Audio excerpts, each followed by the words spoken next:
السلام عليكم ورحمة الله وبركاته. أخيارتا شرفت بدن عافيمات تاما يا فرحات بان دين رجاينيا نينكن oo ka mid ah dadka dhagaystayaasha ah ee ku xidhan muuqaaladeena ayaa waxa uu yiri waxaanu ishuminay ama aanu isdhunkanay oo afkaanu iska dhunkanay haweeney qabta xanuunka AIDS-ka xanuunka haweeney qabta ayaa dhunkaday buu yiri haddaba candhuuftayadu way isgaadhay tan iyo maalintii arrintaasi ay iga dhacdayna murugo iyo tiraanyo ayaan ku noolahay cabsi iyo walwal ayaan ku noolahay waxaan ahay mid markasta ka fakaraya xanuunkii inuu qaaday arintuna way ugu cusub tahay oo dhawaan baan sameeyay arintaas inaad iga soo jawaabtaan ayaan aad u jeclaan lahaa buu aad u mahadsan yahay waxaanu ku soo qaadanaynaa jawaabta inaynu ka jawaabno sidoo kale 7 dareere oo aan lagu kala qaadin xanuunka AIDS-ka ayaanu iyadana ku soo qaadan doonaa muuqaalka inakoo ay su'aasha daba raacayna marka koowaad haddaynu si toos ah isku taagno 7 dareere laguma kala qaado xanuunka AIDS-ka candhuufta iyo kaadida iyo dhididka iyo ilinta iyo biyaha la cabo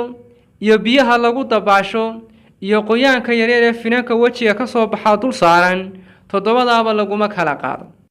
haddii laga tagi waayo mid ayaa wax yar oo riskiya laga soo qaataa inay ku jirto waa dhunkashada la isku talax tago ee dadku afka ay iska jaqaan dhunkashadaas ayaa dhakhaatiirta qayb ka mid waxay tilmaamayaan haddii afku nabar leeyahay labada qof afkooda ay nabar leeyihiin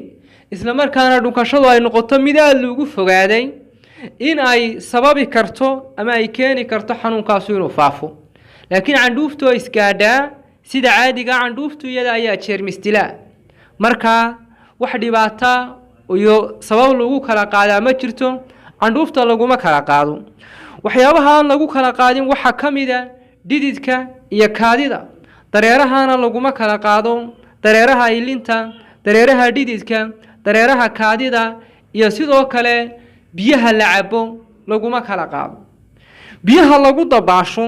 ayaan iyadana lagu kala qaadin ee goobahaas marka biyahaasi ama kuwa kulul ha ahaadaan ama kuwa caadiga ha ahaadaan iyadana ilaa hadda cases la record gareeyay oo halka goobta in laga qaadi karo xanuunkaana lama hayo haddaba si kastaba ha noqotee 7 dareere laguma kala qaado qoyaanka yar ee isagana finanka ka soo baxa wajiga dul saaran ayaa isagana khatartiisu ay aad u yar tahay kubadaha la ciyaaro ee dhididka laga dhidido iyadana goobaha laguma kala qaado dadka hadii dhididkoodu ismaro 7 dareere laguma kala qaado xanuunkan intaas ayaan ku soo ururinaynaa ay la sii wadaaga bulshadeena kale. Wassalaamu calaykum waraxmatullaahi wabarakaatuh.